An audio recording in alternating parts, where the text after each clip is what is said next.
63,759 India की top IT companies ने सिर्फ और सिर्फ एक साल के अंदर इतने सारे लोगों को जॉब से बाहर निकाला है। और ये सभी वो टॉप आईटी कंपनीज हैं जैसे कि टीसीएस, इन्फोसिस और विप्रो, जहां पर लोग अपने स्टेबल करियर का सपना लेके जाते हैं और इन्हीं कंपनीज के अंदर इन सभी लोगों को सडनली एग्जिट लिस्ट के अंदर डाल दिया जाता है। और यहाँ पर सबसे हैरान करने वाली बात ये नंबर्स नहीं है, बल्कि ये वो लोग हैं जिनके करियर, जिनकी प्लानिंग और जिनके आने वाला फ्यूचर सब कुछ एक झटके में खत्म हो गया। सोचो, ये तो सिर्फ अभी शुरुआत है, तो अगला नंबर यहाँ पे किसी और का नहीं, वो नंबर आपका भी हो सकता है। और ये सिर्फ ले ऑफ की स्टोरी नहीं है, बल्कि ये पूरे सिस्टम के चेंज होने की स्टोरी है। लेकिन अब यहाँ पे प्रॉब्लम सिर्फ और सिर्फ ले ऑफ तक लिमिटेड नहीं है, क्योंकि सच बात तो ये है कि हमें एक न एक टाइम के अंदर आईटी कंपनीज का ड्रीम तो जरूर दिखाया गया है, जिसमें हमें कहा गया कि इंजीनियरिंग करो, प्लेसमेंट लो और लाइफ सेट हो जाएगी। लेकिन अब साल 2026 के अंदर ये फॉर्मूला धीरे धीरे खत्म होना शुरू हो चुका है। लेकिन यहाँ पर एक सच बात ये भी है कि ये फॉर्मूला हमारे पेरेंट्स के टाइम पर बिल्कुल परफेक्ट रोड मैप था, क्योंकि degree low, IT company join करो और एक स्टेबल लाइफ बिल्कुल गारंटीड है।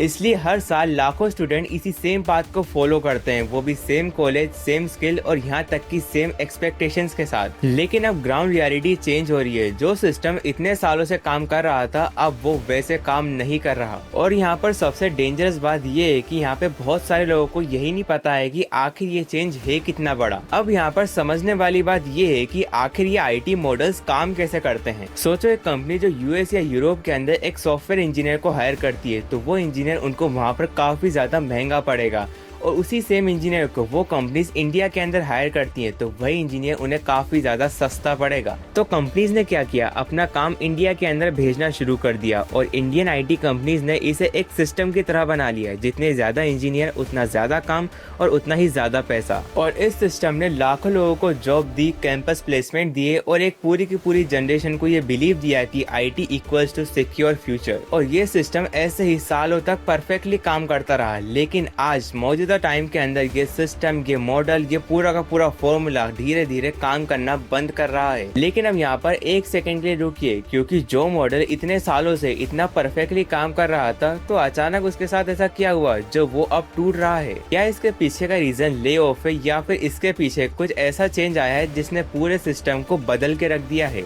देखिए, अभी पिछले कुछ सालों के अंदर एक चीज ने सिस्टम के अंदर एंट्री ली है, जिसका नाम है एआई। और आज सिचुएशन कुछ ऐसी है कि बड़ी बड़ी कंपनीज भी अपना काफी सारा कोडिंग का काम एआई से करवा रही है। और रिपोर्ट्स के अकॉर्डिंग गूगल और माइक्रोसॉफ्ट जैसी कंपनीज अपना 30% कोड ह्यूमन इंजीनियर्स के बजाय एआई से लिखवा रही है। और यहाँ तक कि पहले कंपनीज का सवाल होता था कि काम सस्ते में कैसे होगा, तो यहाँ पर सिंपल सा जवाब था, अगर काम सस्ते में करवाना है तो इंडिया के अंदर भेज दो। लेकिन अब साल 2026 में ये सवाल थोड़ा चेंज हो चुका है। अब कंपनीज पूछ रही है, जब ये काम एआई कर सकता है तो हम ह्यूमंस को पे क्यों करें। और यही सबसे ज्यादा डेंजरस बात है, क्योंकि यहाँ पर इशू कॉस्ट का नहीं है, क्योंकि ये सिस्टम पूरे के पूरे मॉडल को चैलेंज कर रहा है। और पहले रेवेन्यू का लॉजिक बड़ा ही सिंपल था, जितने ज्यादा लोग उतना ज्यादा काम और उतना ही ज्यादा पैसा। लेकिन अब मौजूदा टाइम के अंदर एआई ने इस इक्वेशन को फेल कर दिया है, क्योंकि जितने ज्यादा कम टाइम के अंदर एआई काम कर पा रहा है, उतने कम टाइम के अंदर इंसानों का काम करना मुश्किल है।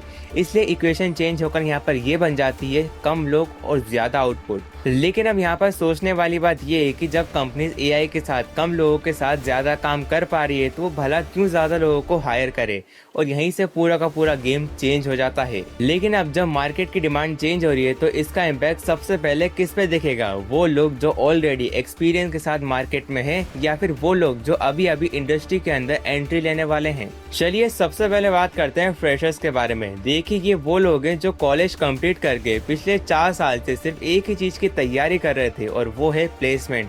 और अब इन्हीं लोगों के लिए सिचुएशन सबसे ज्यादा टफ होने वाली है, कि पहले कंपनीज कैंपस के अंदर आती थी और 100 और 1000 स्टूडेंट्स को एक साथ हायर करती थी। लेकिन अब करंट सिचुएशन के अंदर इस पैटर्न के अंदर शार्प डाउनफॉल देखने को मिला है, कि रिपोर्ट्स के हिसाब से पिछले कुछ सालों में हायरिंग ऑलमोस्ट आधी से भी कम हो चुकी है। और सिर्फ हायरिंग ही नहीं, ले ऑफ भी बढ़ रहा है। टॉप आईटी कंपनी सिर्फ एक साल के अंदर टेंस ऑफ थाउजेंड लोगों को सिस्टम से बाहर कर रही है। लेकिन ये सभी नंबर्स नहीं है, ये आज की रियलिटी है, क्योंकि ये सभी वही लोग हैं जो ऑलरेडी सिस्टम के अंदर थे और इनको लगता था कि हमारा फ्यूचर तो सिक्योर है। और यहाँ पर कंपनी सिर्फ और सिर्फ फ्रेशर्स को इग्नोर नहीं कर रही, बल्कि वो जूनियर्स का रोल धीरे धीरे कम कर रही है। मतलब यहाँ पर तो सीधा सीधा एंट्री गेट ही छोटा हो रहा है। और सोचो, एक तरफ लाखों स्टूडेंट हर साल ग्रेजुएट होते हैं और दूसरी तरफ इन्हीं लोगों के लिए वो एंट्री लेवल जॉब्स खत्म हो रही हैं। इसका सीधा मतलब ये है कि अब कंपटीशन और भी ज्यादा टफ होने वाला है, क्योंकि आप पिछले 4 साल से जिस चीज के लिए मेहनत कर रहे थे, जैसे कि कोडिंग या फिर बेसिक डेवलपमेंट,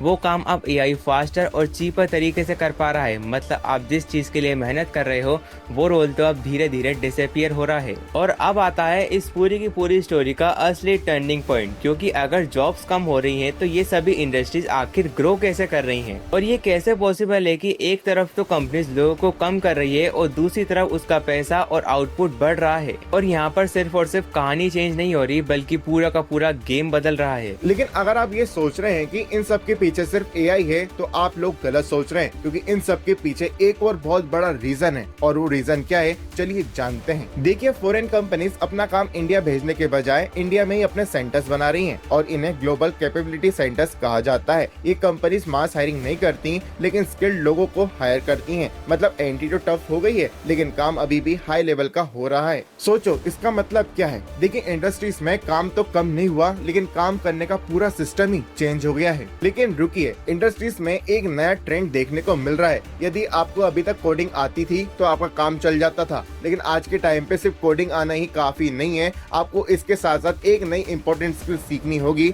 और वो है कंपनीज के लिए नए आइडिया लाने का। और यहीं पर बहुत सारे लोग गलती कर रहे हैं। देखिए, अभी भी लोग सिर्फ कोड लिखना सीख रहे हैं, जबकि इंडस्ट्री उन लोगों को ढूंढ रही है जो एआई को साथ में लेके काम कर सके और उसे समझ सके, साथ ही कंपनी के लिए नए आइडिया ला सके। देखिए, मैं मानता हूँ कि आज के टाइम पर भी कोडिंग आना बहुत ज्यादा इंपॉर्टेंट है, लेकिन आज के टाइम में इंडस्ट्री में टिके रहना, और वो भी सिर्फ कोडिंग के भरोसे, बहुत ज्यादा मुश्किल है। तो आज की इस वीडियो का सबसे इम्पोर्टेंट सवाल, क्या हमारा आईटी ड्रीम सच में खत्म हो चुका है, या फिर इंडस्ट्रीज के अंदर इतने बड़े बड़े चेंजेस आ चुके हैं कि हम उन चेंजेस को समझ ही नहीं पा रहे। देखिए, सच बात तो ये है कि इंडियन आईटी ड्रीम कोई खत्म नहीं हुआ है, बस चेंज हो रहा है। और अपॉर्चुनिटीज आज भी हैं, लेकिन उन लोगों के लिए जो इस शिफ्ट को समझ पा रहे हैं। सबसे बड़ा डेंजर जॉब्स का नहीं है, बल्कि उन लोगों का है जो अब भी पुराने सिस्टम में अटके हुए हैं। तो कुल मिलाकर अब कंपनीज का वर्किंग सिस्टम चेंज हो रहा है। तो सवाल अब यही आता है कि हम भी चेंज हो पाएंगे या फिर नहीं।